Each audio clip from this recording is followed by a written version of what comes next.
spazio dunque tra azioni sceniche, canto e performance scritti della sua vasta attività letteraria. Vi auguro una buona serata.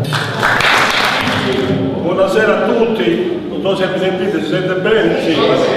Tanto un saluto alla famiglia Veritore, alla Maria, Gisella, Pippo e la Maria Veritore che c'è sempre vicino. È una circostanza ormai che si ripete da ben 30 anni. Poco fa con Giovanni Moscato, guardando la data del disco 78, Giovanni, sono passati 40 anni, sono passati 40 anni. Eravamo nel 78 quando è stato pubblicato un disco. Intanto voglio dire alcune cose. Sono incontri questi di carattere assolutamente familiare, senza nessun tono cerimoniale, però vogliamo dare una consistenza culturale proprio in rispetto al livello culturale, intellettuale e letterario del grande Luigi Filippo Veritore, a cui rivolgiamo un applauso di valore.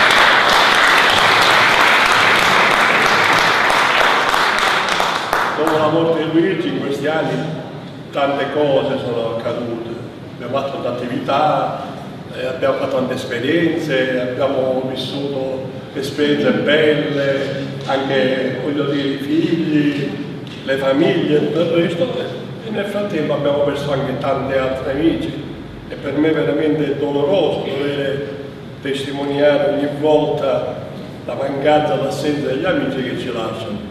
E sempre Giovanni Moscato mi dice sempre: ma io spero una cosa, e lo dice seriamente, spero di andarmi prima di te perché ci sarà qualcuno che mi ricorderà veramente.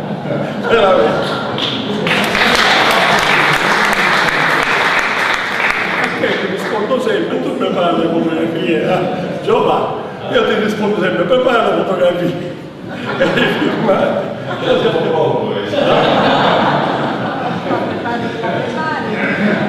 Anzi, se è il caso, Giovanni, facciamo Giovanni, li prepariamo prima e ce li vediamo.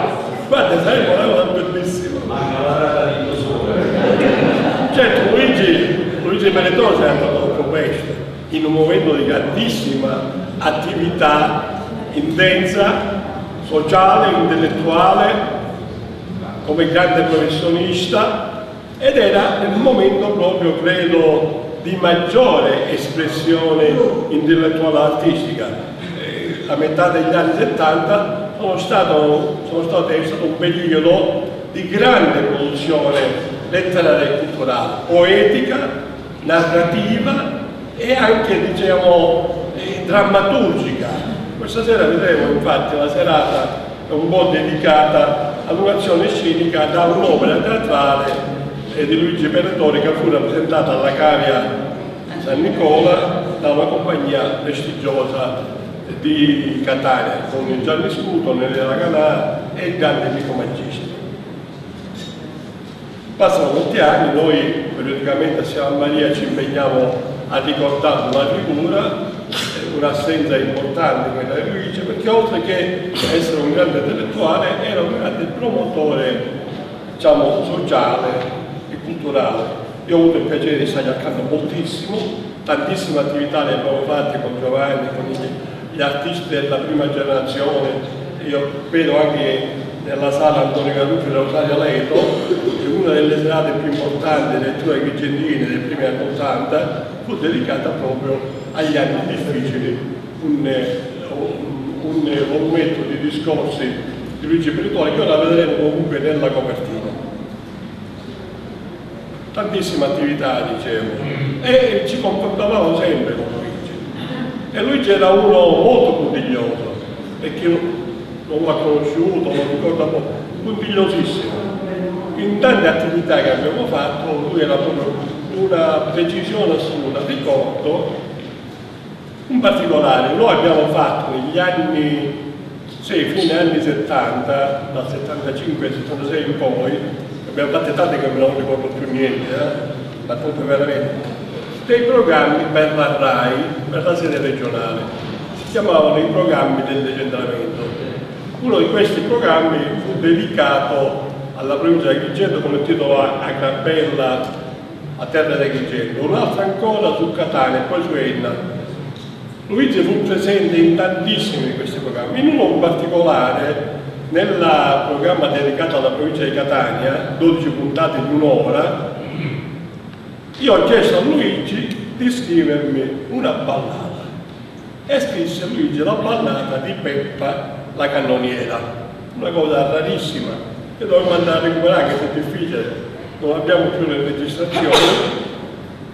Questa ballata fu fortemente sofferta perché Luigi volle sperimentare questa nuova formula di scrittura. Lui specialista nella narrativa, nel giornalismo in particolare, nella narrativa, nella scrittura politica, nella poesia, ma aveva meno frequenza sia con la drammaturgia che con una ballata che ha di narrativa ma soprattutto di drammaturgia, di azione scenica. Allora ricordo e gli dicevo, lui vede qualche battuta forse non entra nelle battute musicali che poi doveva, credo che Giovanni abbia musicato questa lunga ballata, se non ricordo male, e non entrava nelle battute, ma lui in testa diceva, ma dico non c'entra. Io per periodo avevo la febbre, cosa rarissima nella mia vita, fortunatamente. E lui veniva, io con la vestaglia della camera, stavamo in cucina a lavorare su questo. Era una ballata lunghissima per 12 puntate, quindi pensate bene, una canzone, diciamo, una sezione di canzoni per ogni puntata, 12 puntate. Una grande esperienza, un grande puntiglio e una grande competenza culturale, perché scrivere su Peppa la cannoniera, personaggio formidabile del risorgimento diciamo italiano, catanese, di questa donna che contro i Borboni che stanno massacrando i catanesi, prende un cannone, lo gira e comincia a sparare. Era una, faceva del pane, una panettiera, diciamo. E lui ci fece questo bello esperimento, aveva una frequenza intima e bellissima.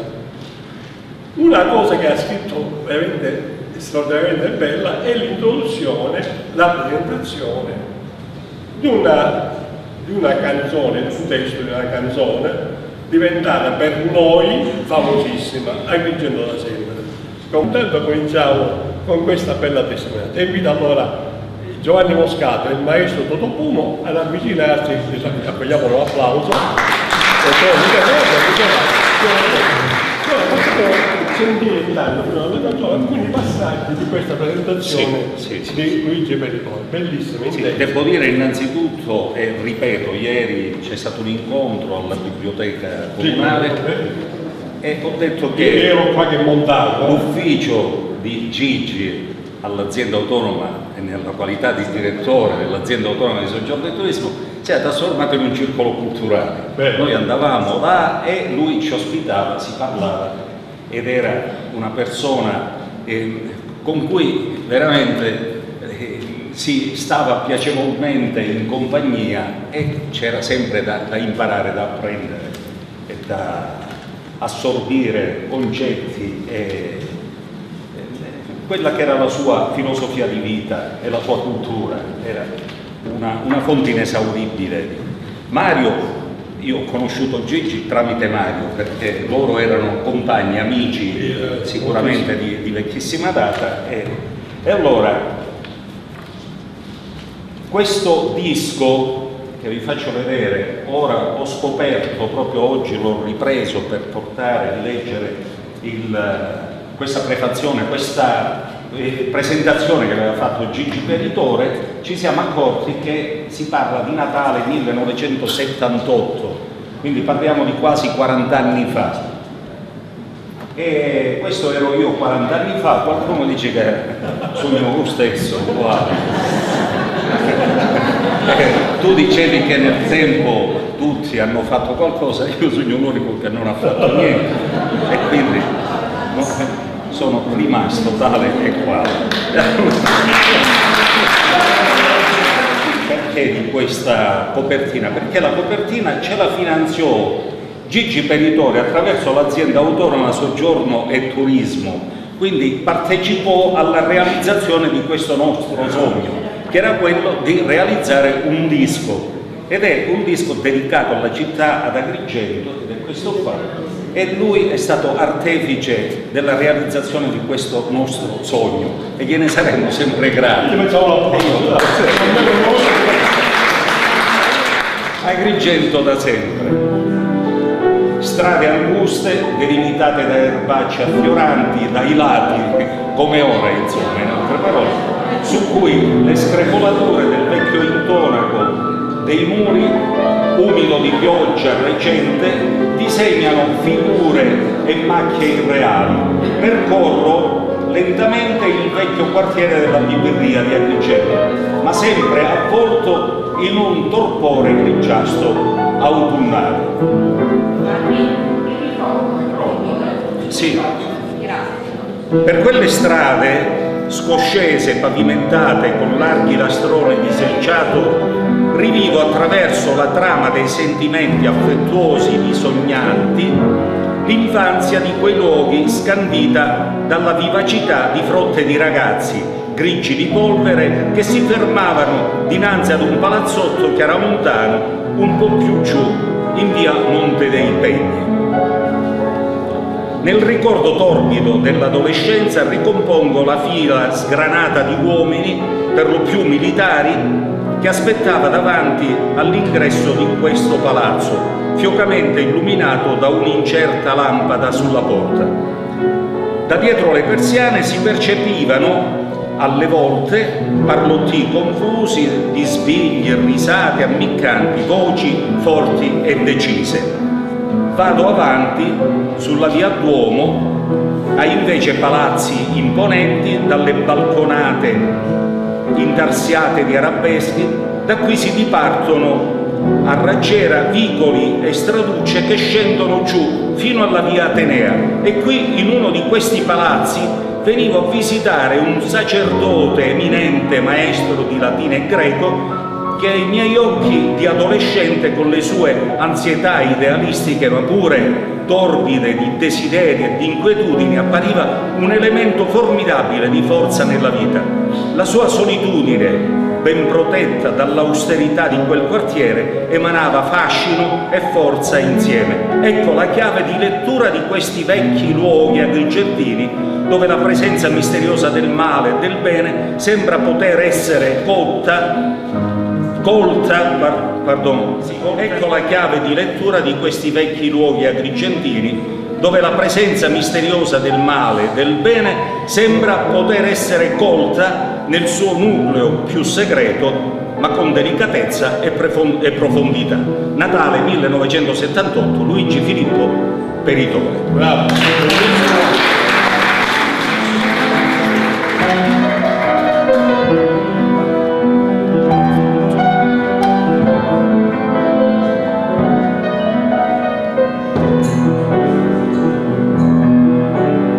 Tra le strade saracene, mille chiese d'altri tempi, ci si incontra tanta gente pronta a ridere per niente.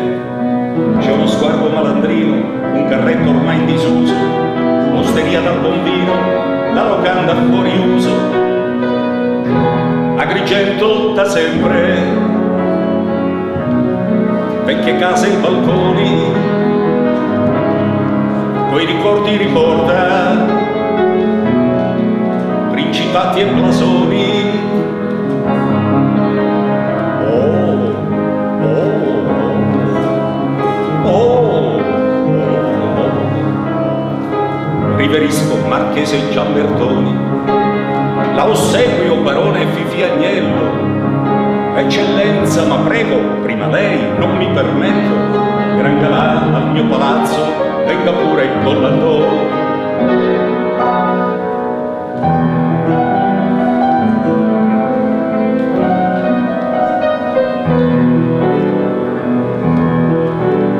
Sotto gli archi medievali ci sta un gruppo di bambini, c'è chi ride e c'è chi piange, sono tanti burattini, donne giovani invecchiate, 5 arance, 100 lire, in pescalza in processione col vestito d'occasione. Agrigento da sempre, coi rioni e quartieri, alla vita richiama personaggi di ieri. Oh, oh, oh, oh, oh. Ti saluto caro ombra, come va vecchio Luigi? Addio buona sottana, ehi Beppi Napoli, t'aspetto in trattoria qui sotto all'angolo, vicino a casa mia, e come al solito una sarduzza e un bicchieruzzo di vino.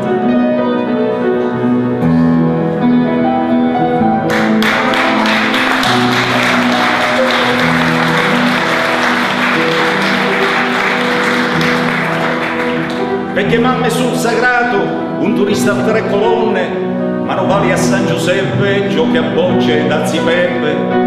Mamma Rosa è la padrona del piacere di Via Gallo, bastan solo 1000 lire per poter dimenticare 1000 scale al Rabato, strano nome, Bacba, vecchia porta Bibirria, tutto crolla a San Gerlà, lo scopone ciofeace, vecchi volti e nostalgie, di Giolitti e di Starace, sono tutte cose mie. Agrigento da sempre, vecchie case e balconi,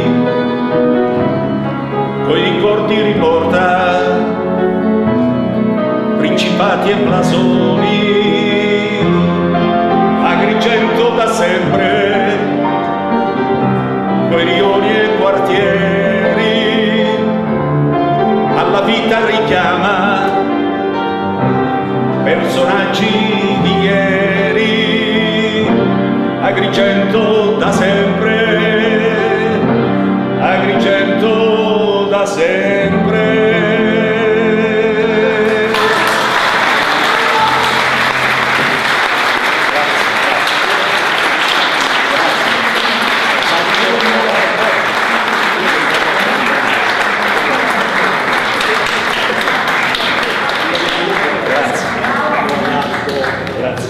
Grazie, Giovanni Moscato è un tuo, grandissimo veramente. Naturalmente, a proposito di questa iniziativa, E poi una cantante francese la interpreta. Gina D'Aquino, sì, la cantante francese, bellissima, come la canta Giovanni. Naturalmente, come me non la canta nessuno, infatti non la vuole cantare nessuno.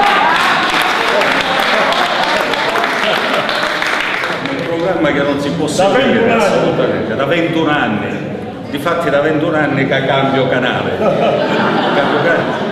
perché Mario fa delle domande a un pubblico, invita autorità, persone, delle domande articolatissime, intelligenti naturalmente, colte. Appena iniziano a parlare le persone subito le blocca perché non gli interessa per niente quello che debbono dire e passa dicendo questo su questo argomento.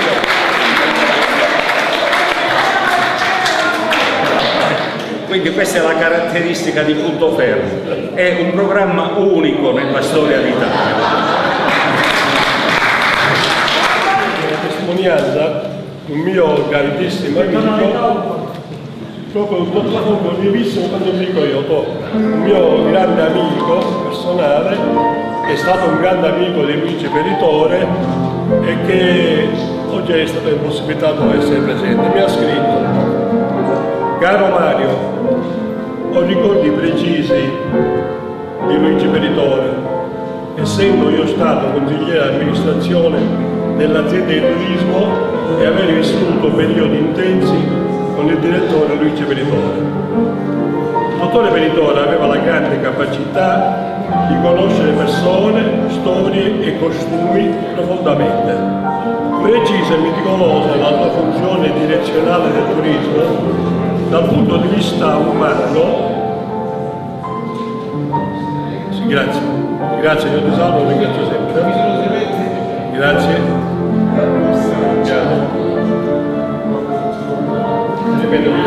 La capacità di conoscere persone, storie e costumi profondamente. Precisa e meticolosa per la sua funzione direzionale del turismo, dal punto di vista umano, non ricordo affabile, socievole e generoso. Che facciamo? Tutti prego.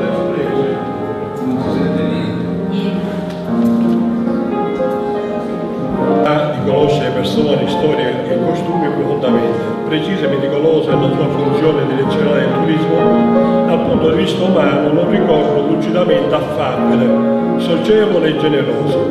Aveva un'eccellente capacità critica che, unita ad un singolare senso dell'ironia e dell'umorismo, gli permetteva di superare tensioni e contrapposizioni dialettiche con una battuta sagace, ironica e sempre divertente. Amava dialogare con eleganza di modi e di conversazione. Un vero protagonista della nostra vita sociale e culturale che tu hai condiviso in tante occasioni. Ti prego di porgere i miei più affettuosi saluti al familiare del dottore Peritore, non potendo farlo io personalmente a causa del momento difficile che sto attraversando. Un abbraccio fraterno, Aurelio Patti.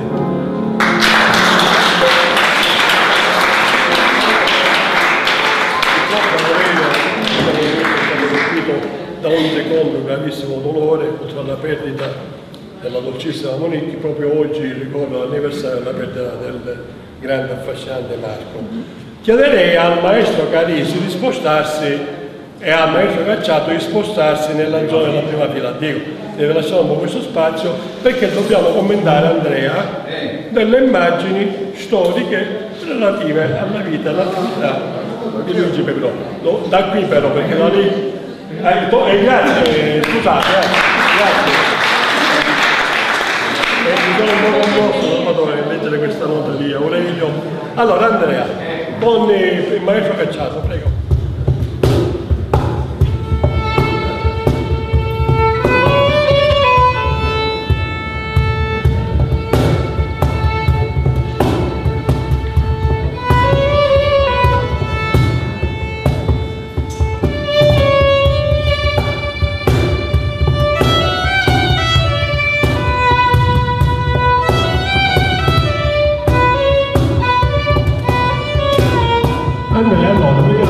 Se riconosci qui il personaggio, prego. Io non lo vedo da qui. Allora lo vedi? Nella maniera più assoluta, conosco solo Gigi. Cioè Gigi Peritore con professore l'ho messo, l'iniziativa delle letture intendive. Sì, molti anni fa, si facevano nel locale di Gigi Malogioglio. Sì, all'Auditorio Manizzi. Esatto. Tu avevi partecipato a queste letture con quei disegni che noi trasformavamo in diapositive, no? Esatto, per un libro di Leonardo Sciascia, mi pare che fosse Toto Mondo. No, la scomparsa di Maiorana. Ah, la scomparsa di Maiorana, sì, hai ragione. Ancora la seconda foto di documentazione. Sì, mi ricordo che una serata di queste fu dedicata ai miei grandi amici, ai miei scomparsi Michele Bella e Gigi Malogioglio. Sì, era umorista chi? Questa foto riconosci qualcuno? C'è Gigi al centro. Non so se il primo a destra sia Lucio Lombardi. Sì, infatti. È Lucio Lombardi. Qui siamo... Ah.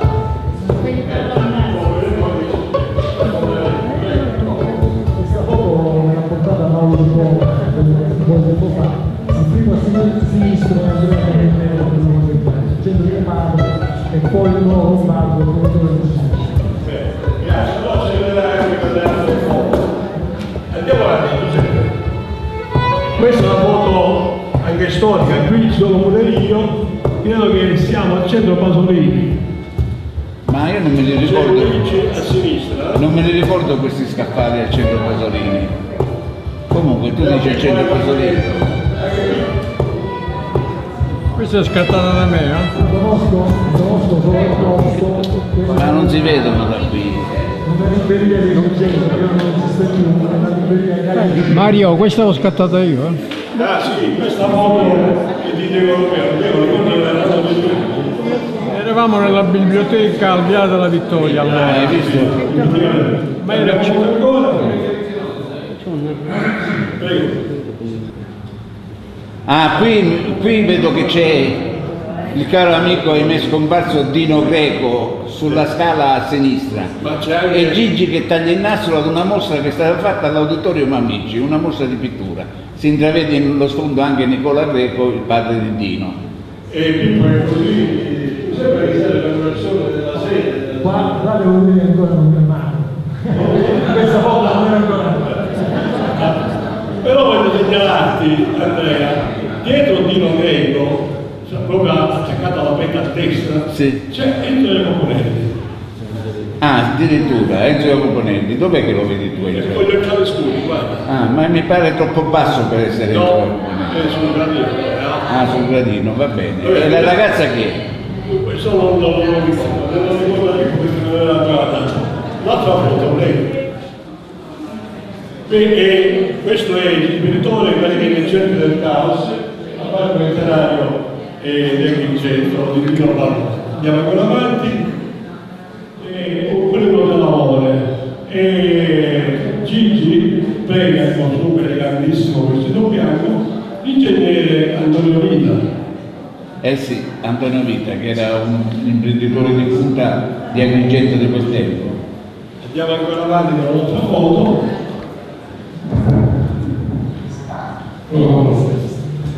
Questo è l'altro,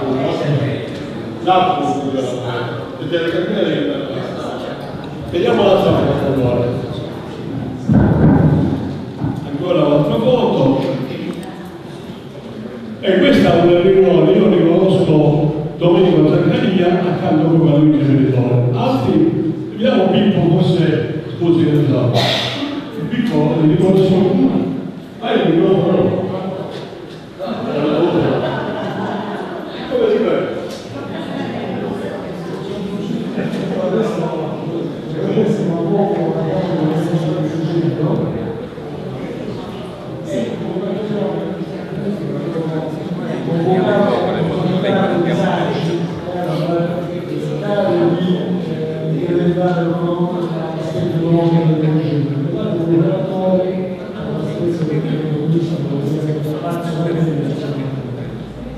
Grazie Pippo. Vediamo se un'altra foto. Questa invece è la rappresentazione del dramma, diciamo, storico-umanistico di Gregorio Ferrari, di cui io tengo alcune sezioni. Ancora un'altra foto. Vai Pippo. Ah, questo è importante, Andrea, molto importante. C'è Salvatore Cosimo. C'è Salvatore Quasimo, Luigi Peditore, dietro Luigi Peditore si vede Leonardo Sciasci. E l'altro personaggio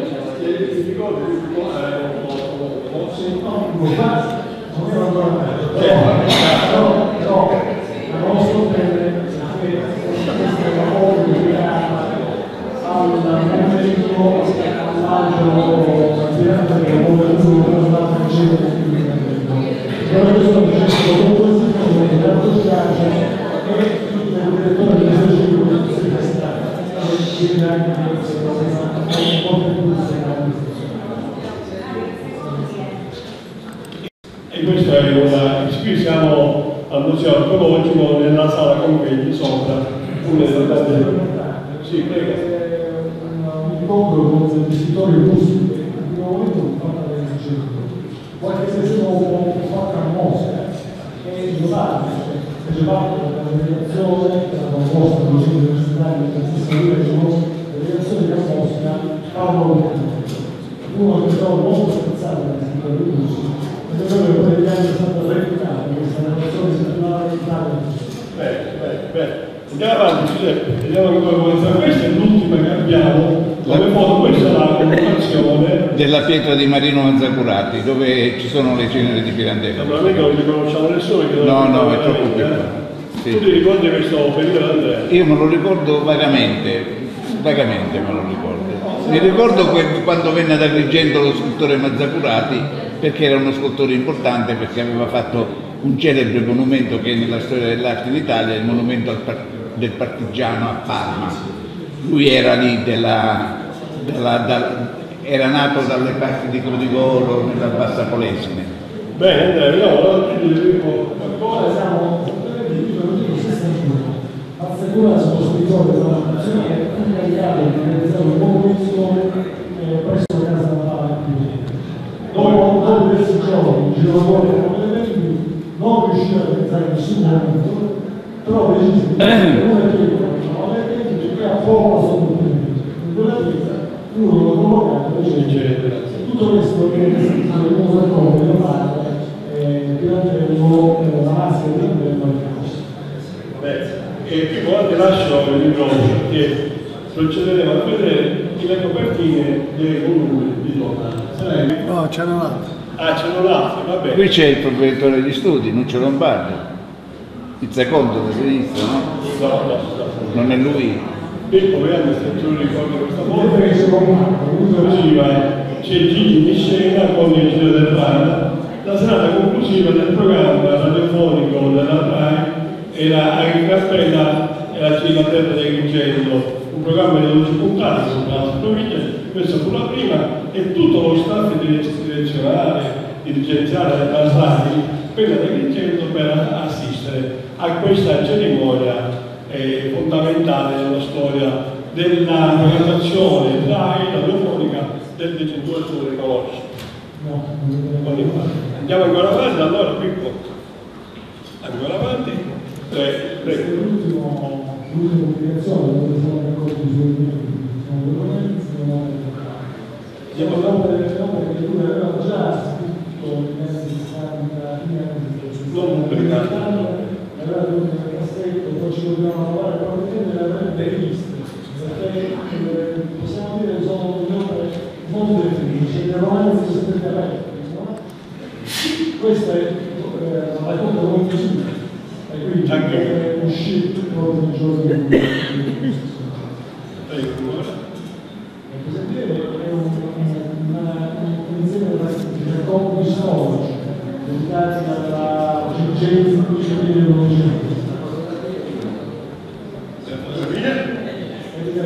Ah, bene, Gli anni difficili è una raccolta di politici, sono scritti politici, di grandissimo valore, sono messi ancora. bene, L'importanza che si distingue la funzione etica della politica, cioè lui riteneva che la politica non dovesse essere un mezzo di affermazione personale, ma dovesse per far crescere la società. E diciamo che il suo impegno politico e alla fine c'è anche la vista popolare, ha sempre cercato i suoi sforzi sono sempre per la crescita sociale della comunità economica. l'ultima forse c'è, vediamo. Ecco. La restaurazione storica dedicata a questo periodo bizantino riuscì a fare la cerniera della cultura Grazie, un applauso a Pippo, all'Andrea.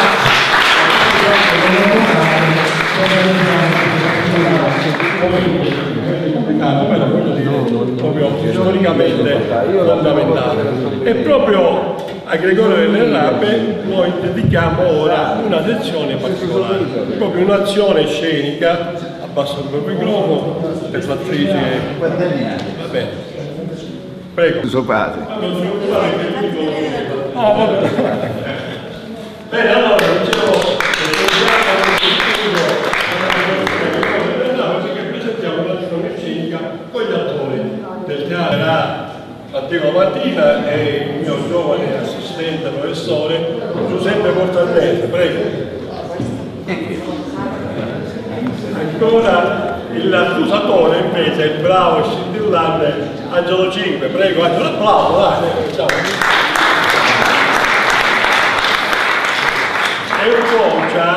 Eudocia, che è accusata di essere amante del vescovo Gregorio del Rape, e la bravissima e giovanissima Maria Grazia Castellana.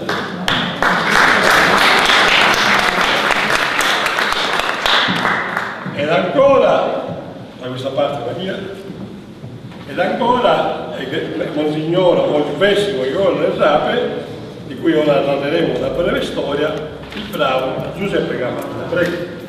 I costumi sono da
Ripetete che...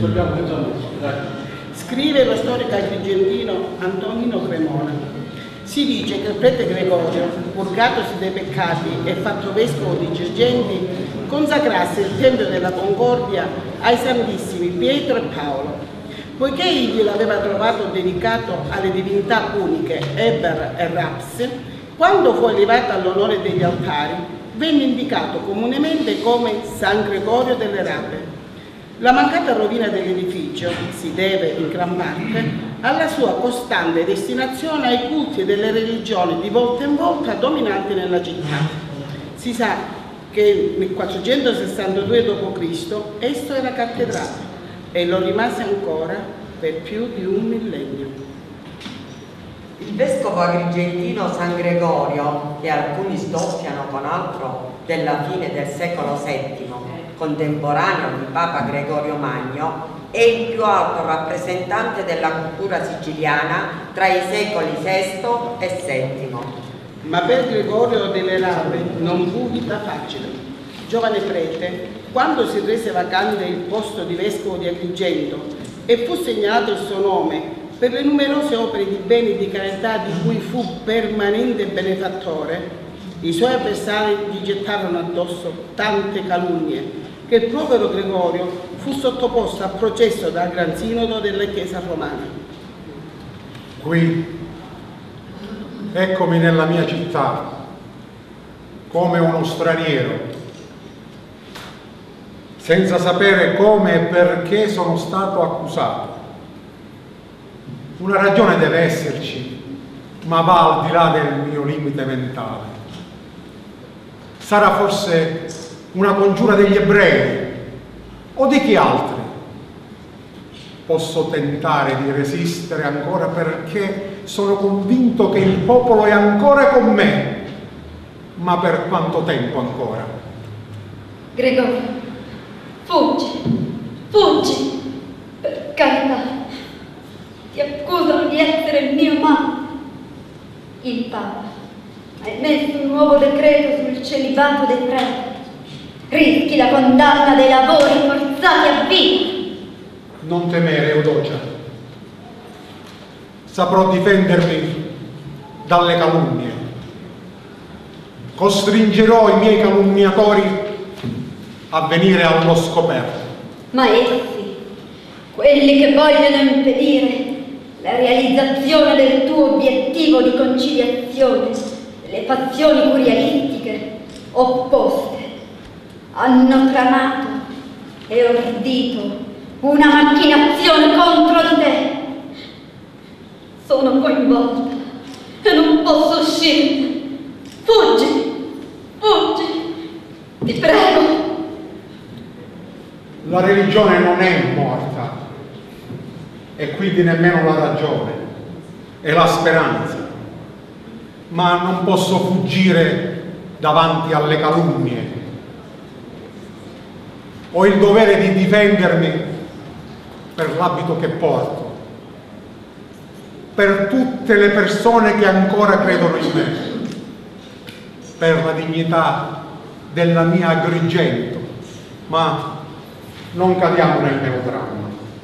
Il Papa Pelagio II nel 588 aveva prescritto ai suddiaconi siciliani di attenersi rigorosamente al celibato e a quelli già sposati di astenersi dalle loro mogli. Poi Papa Gregorio II, per porre fine alla licenziosità dei vescovi, dei preti e diaconi, emise un decreto per effetto del quale i figli dei prelati, nati dopo l'ordinazione sacerdotale dei loro padri, venivano condannati ai lavori forzati. Noi ti accusiamo, Gregorio Prete, di avere avuto rapporti sessuali con questa giovine donna, Eudocia di Commatini, e di averne fatto la tua concubina.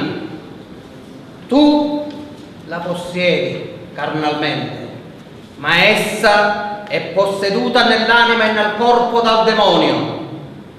Commetti anche il sacrilegio di profanare il Tempio di Cristo, tenendo la donna in questa sacra dimora. Ne risponderai davanti al sinodo. Ma è una volgare calunnia. Sì, sì, perché essa è posseduta dal demonio. No, non voglio, non posso. Non potete costringermi al processo di esorcismo. No.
Noi ti imponiamo, turpe demonio, di fuggire. Potenza satanica, spirito immondo, nel nome e nel potere di nostro Signore Gesù Cristo, sii sradicato dalla Chiesa di Dio, allontanati dalle anime riscattate dal sangue di Cristo. Avete visto? Avete visto? Avete visto tutti? Egli è anche uno stregone e abbiamo il dovere civico di denunciarlo al Papa per il bene della nostra città. Gregorio fu tradotto a Roma, dove subì un lunghissimo e atroce processo davanti al Gran Sinodo. Aveva 31 anni. Durante il processo in Roma patì il durissimo carcere nelle oscure segrete del monastero di San Sabba, dove riuscì, tra pene e torture, a perfezionare i suoi studi filosofici, teologici e sulle scienze naturali. Il vescovo donato del Gran Sinodo. Reverentissimi colleghi, giudici prelati, io sì posso provare l'innocenza di Gregorio da queste calunnie infamanti, che si ritorceranno contro coloro che le hanno formulate. Interrogate Eudocia, sottoponetela, se necessario a tortura, alla corda saponata. No, niente hai fatto, niente, che volete di me? Io mai mi sono attaccato a Gregorio, un uomo, un prete santo.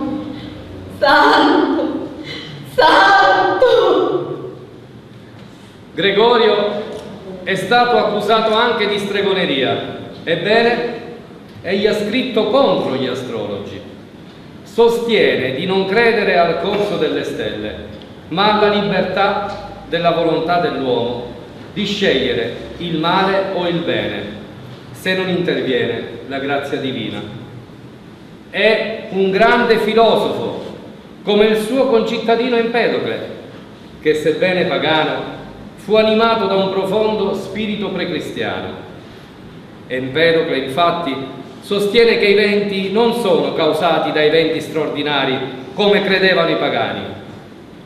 Gregorio afferma che i venti nascono dalle maree, e poi ha sostenuto in Antiochia che la terra abbia un suo moto attorno allo stabile sole. Eppur si muove, esclamava 1000 anni dopo il sommo Galilei, vittima dell'Inquisizione, ma nessuno gli credette. Eminenza, eminenti, componenti del Gran Sinodo, io ho un grosso peso sulla coscienza e ho deciso di liberarmene, costi quel che costi. Ora sono pronta a scontare la mia pena per la mia grave colpa. Il prete Sabino e il diacono Crescentino capeggiavano 2 opposte fazioni della diocesi, le quali si contendevano la elezione del nuovo vescovo della città, ma l'una non prevaleva sull'altra, cosicché i cittadini più ragguardevoli si rivolsero al pontefice perché nominasse il vescovo, dato il dissenso acuto degli elettori locali. Sua Santità si è degnato di nominare Gregorio, ma Sabino e Crescentino non si rassegnarono e desideravano espellerlo dalla sua sede, nella quale era appena arrivato. Costoro, prima tra loro nemici, si accordarono per calunniare Gregorio e per sostituirlo con un loro candidato. Mi fecero numerose promesse, corruppero i miei genitori con denaro e regaline, minacciarono me di morte ed esilio i miei parenti. Se non mi fossi finta offesa per avvicinare Gregorio, poi mi costrinsero a dire di essere stata stuprata da lui, di essere diventata la sua concubina.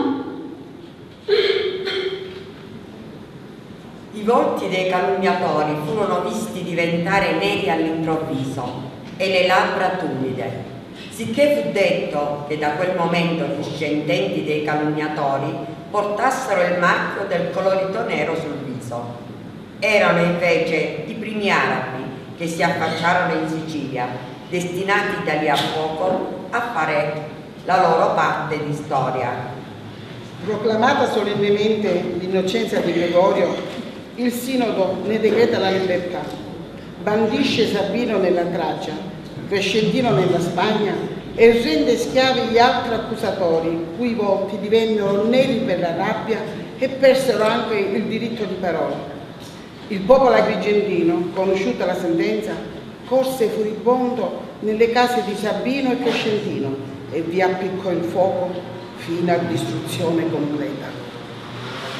Così, pieno di doni e di ritrovata innocenza, lasciai Roma e mi recai a Costantinopoli a rendere onore all'imperatore Maurizio e alla di lui consorte Costantina Augusta, illuminate guide del Sacro Romano Impero d'Oriente. Stanco, ma con il cuore colmo di gioia e di santa serenità, me ne tornai nella luminosa Agrigento, approdando nell'Emporio lungo il fiume Agragante,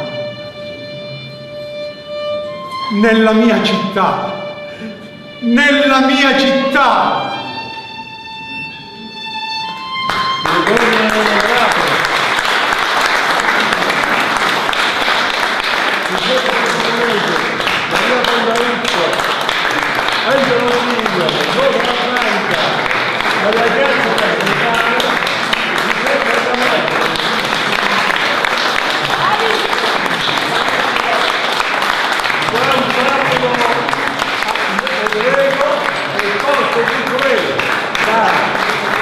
Gregorio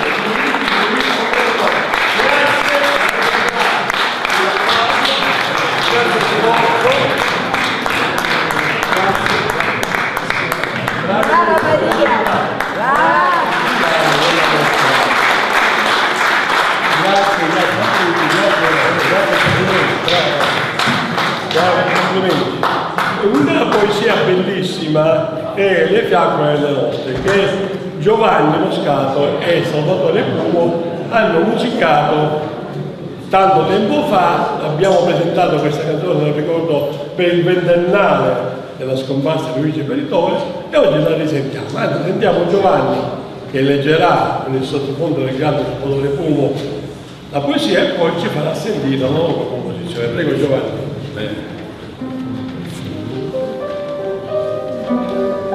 Meno male che non è Risto Cardinale. Prego. No, per fortuna non è rimasto il cardinale. Siccome li hai fatti ritornare. Sì. Accendete fiaccole nella notte, quando me ne andrò via, perché non abbia paura nel silenzio impietrito della carne. Non lasciate che siano le fredde stelle a rischiarare il mio cammino, perché sono lontane, perdute nell'eterno, irraggiungibili, anche per le anime. Accendete fiaccole, per favore, quando muore un poeta ansimante, messaggero di speranza, perché arda il lume della giustizia, chimera eterna del mondo.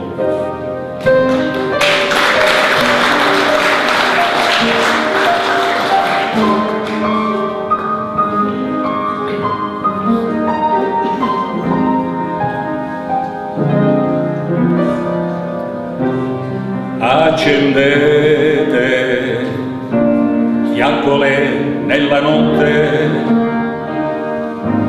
quando me ne andrò via, perché non abbia paura nel silenzio impietrito della carne.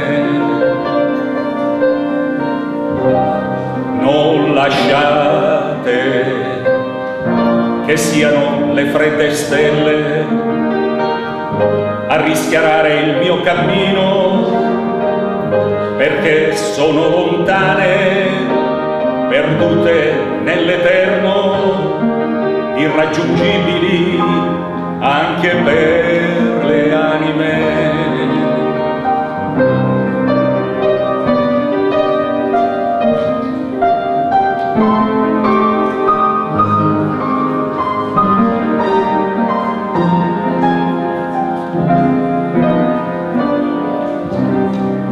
Accendete fiaccole, per favore, quando muore un poeta ansimante, messaggero di speranza, perché arda il lume della giustizia, chimera eterna del mondo, chimera eterna del mondo.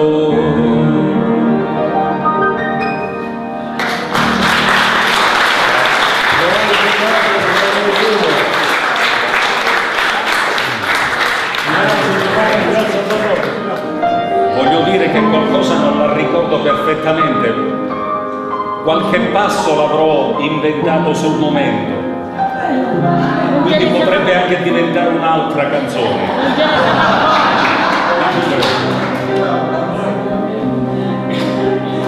Ma il testo è quello che conta. Accendete fiaccole nella notte, quando me ne andrò via, perché non abbia paura nel silenzio impietrito della carne. Non lasciate che siano le fredde stelle a rischiarare il mio cammino, perché sono lontane, perdute nell'eterno, irraggiungibili anche per le anime.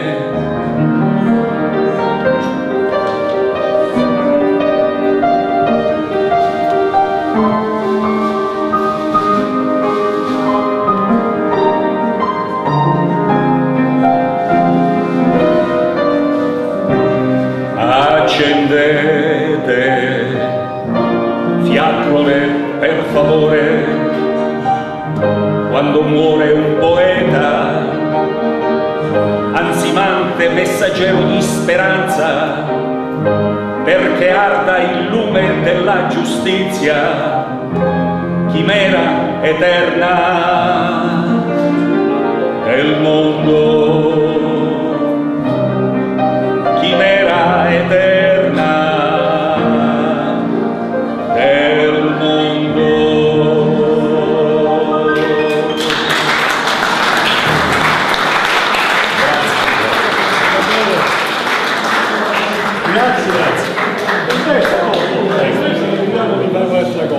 Dunque, un'altra testimonianza importante, siamo alla conclusione di questo bellissimo momento emozionante di intenso e familiare incontro. L'altra testimonianza è del nostro amico Paolo Cilone, che è stato molto vicino a Luigi, presidente dell'azienda per molti anni, che oggi è a Roma perché si battezza la nipotina e ci ha mandato una lettera.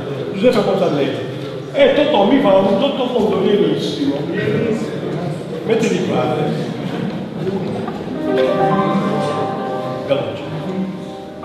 Gentile signora Anna Pia, carissimi Giuseppe, gentile signora Anna Pia, carissimi Giuseppe, Gisella e Gabriele, sono profondamente dispiaciuto per non essere qui con voi nel rinnovare l'affettuosa testimonianza a ricordo di Gigi, a 30 anni dalla sua dipartita. La sua improvvisa morte ha lasciato in me una profonda tristezza e un grande rammarico per aver perduto un leale e sincero amico che nei 5 anni della mia presidenza all'azienda di turismo aveva dimostrato tanta professionalità, lodevole impegno culturale e soprattutto rigore morale. Una persona equilibrata, affabile, disponibile e generosa. Un protagonista in assoluto che ha dato intensità e programmazione turistica all'azienda. Gran lavoratore, amato e stimato dai suoi collaboratori e in particolare dagli amministratori. Sapeva sempre unire la considerazione degli interessi dell'azienda autonoma di soggiorno e turismo con quella degli interessi della comunità. Diceva sempre che bisognava innovare nel segno del cambiamento. Amava scrivere. Era un giornalista di valore, ma anche uno scrittore di talento, prolifico e brillante. Aveva esercitato su di me un certo fascino, quando a Mosca, in occasione del 50° anniversario della morte di Luigi Pirandello, notai che il suo intervento era stato al centro dell'attenzione da parte degli altri, eminenti ed insigni studiosi italiani e sovietici. Parlavano per ore e ogni volta era come se ci fossimo appena sentiti. Era anche un valoroso esponente politico della componente di base della democrazia cristiana. Ricoprì importanti incarichi come quello di consigliere provinciale. Non accettò mai l'esercizio del potere fine a se stesso, né tantomeno la rendita personale. Un uomo autorevole, di grande cultura, che sapeva ascoltare e che era consapevole dei propri compiti istituzionali, che aveva il senso della misura e il dono della dialettica. Un gran signore dotato di grandi slanci. Il killer che da tempo conviveva nel suo corpo mise fine alla sua esistenza. La notizia mi colpì profondamente e grande fu la commozione, al pari soltanto alla scomparsa di un parente o di un amico caro. Oggi, a 30 anni dalla morte, il ricordo è sempre vivo e colgo anche il cordoglio dei tanti che gli furono vicino. Una persona non muore mai se vive appunto nella memoria di chi resta. A questa serata di ricordi, testimonianze e riflessioni, ideata e condotta magistralmente dall'amico Mario Gazziano, il mio pensiero va anche alla sorella Maria e al fratello Filippo e ai tanti estimatori di Gigi convenuti al Circolo Empedoclero. Questa serata è l'ulteriore testimonianza d'affetto verso una persona per bene, dai valori alti, che ricordiamo ancora con sentita commozione, con i sensi della mia più sincera condivisione e vicinanza. Roma, maggio 2018, Paolo Cilone.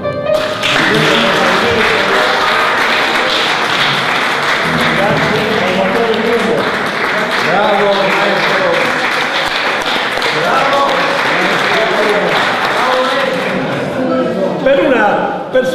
leggeranno la poesia particolare che leggerà ora, ci abbiamo preso la conclusione naturalmente, Maria Peritone. Maria, prego. Anche i pezzi suonati li regala il pianoforte. Maria legge la poesia, non la raccontate, quindi mi pare. Maria Peritone è stata anche la conductrice di questa serata.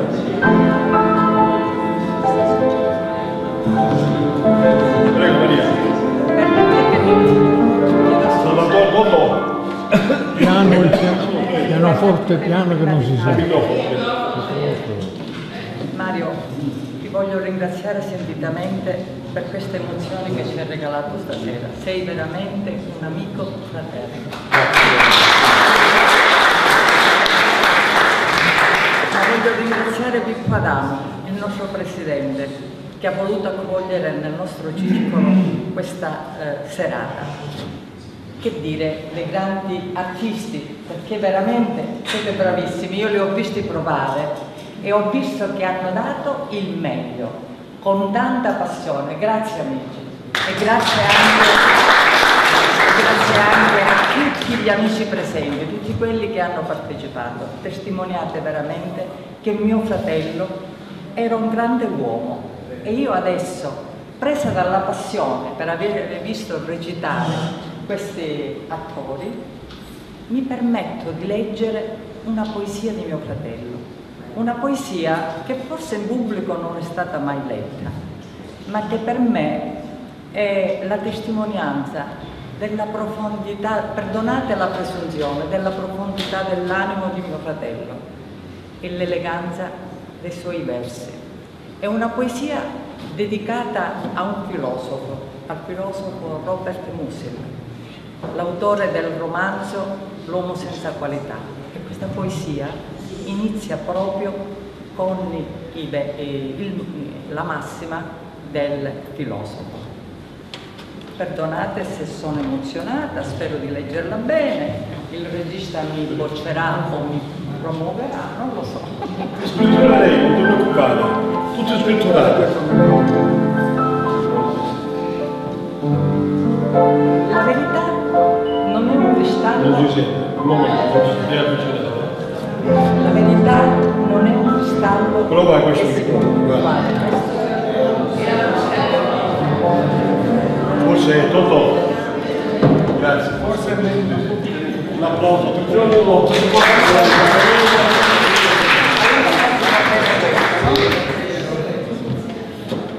La verità non è un cristallo che si può mettere in tasca, ma un mare sconfinato che ti possiede. Ribellarsi alla verità è inutile, ma metterla in tasca è impossibile. È inafferrabile come tutti i liquidi. Non è facile riconoscerla. A volte si nasconde nel paradosso. Bisognerà vedere l'invisibile, afferrare l'inafferrabile. Il poeta la cerca per l'intera vita e cerca se stesso. Il luogo della verità a cui giunge è forse alla fine di questa ricerca. Alla fine. Lassù, nel mistero delle vette, un grumo nel nulla. Brava Maria!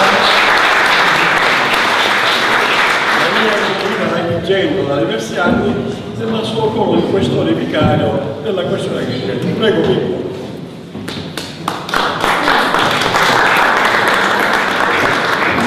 Il mandato di cattura ora. Diciamo che già ho svolto il ruolo di testimone, quindi già il mio plano. No, semplicemente un ringraziamento dovuto a Maria Graziana, a Gianni Moscato, a tutti gli interpreti, al Presidente del Circolo, credo, a tutti voi della nostra presenza. Io, se oggi avessi avuto un taccuino dove segnare qualche frase, naturalmente ne avrei segnate due. La prima, quella che dice Gregorio, dov'è Gregorio? Gregorio della Rame, quando conclude, dice nella mia città. E ora vi spiego perché questa frase mi ha colpito. Perché praticamente racchiude, riassume tutto l'impegno di mio padre, la mia città. Cioè il suo impegno politico, il suo impegno culturale. Il suo impegno di operatore turistico sono stati finalizzati alla sua città. Mio padre era un intellettuale militante a 360 gradi, militava per migliorare le condizioni culturali della sua città. Si sarebbe battuto per fare riconoscere il Agrigento capitale della cultura d'Italia. Avrebbe dato il suo contributo a tutti i livelli e sicuramente si sarebbe speso tanto. Devo dire che in questo momento quello che ho ritenuto e ho toccato con mano è la mancanza di un ufficio come l'azienda di turismo. L'azienda di turismo di Agrigento, diretta da mio padre, era, come abbiamo ricordato l'altro giorno, un'officina culturale di primissimo livello. Importantissimi sono stati i convegni, le attività culturali che furono realizzate. Purtroppo ad Agrigento attualmente manca un ufficio che svolga quella funzione, una funzione di programmazione, ma anche di poter essere di aiuto e contributo alla cultura locale. Quindi la prima frase della mia città ha questo significato, che racchiude tutto l'impegno di mio padre. La seconda frase che mi sarei segnata è quella del rigore morale. Il rigore morale per mio padre è stato sempre un punto di riferimento. Chi l'ha conosciuto, Mario l'ha conosciuto benissimo come fratello, sa che aveva un carattere difficile. Non era semplice essere suo amico, non era semplice essere suo figlio. Cioè, io ricordo che un 27 ci doveva essere sempre il 30. Un piccolo risultato raggiunto ci deve essere sempre secondo passo. Al ricordo di mio padre aggiungerei il ricordo dei tanti intellettuali del suo periodo, Antonino Cremona, Alfonso Zaccaria, Luisa Trentarusso. Ecco, Agrigento in quel periodo era veramente, aveva una posizione centrale nella cultura nazionale. Ricordo una giornata, guidava lui, quindi ancora non avevo 18 anni, avevo 16-17. Mi portò per i chilometri da qua, andammo a controllare la noce, c'era Leonardo Sciascia, c'erano due signori, sono state 2 ore molto intense, molto significative. Allora, quando rientrammo io gli dissi: papà, ma chi erano quei 2? Uno era Vincenzo Consolo e l'altro era Gesualdo Bufalino. Quindi questa era Agrigento in quel periodo, cioè era veramente una capitale culturale. Ecco, secondo me il ricordo di oggi deve servire proprio per questo, per rilanciare Agrigento e dargli quella posizione che hanno fatto. Grazie a voi.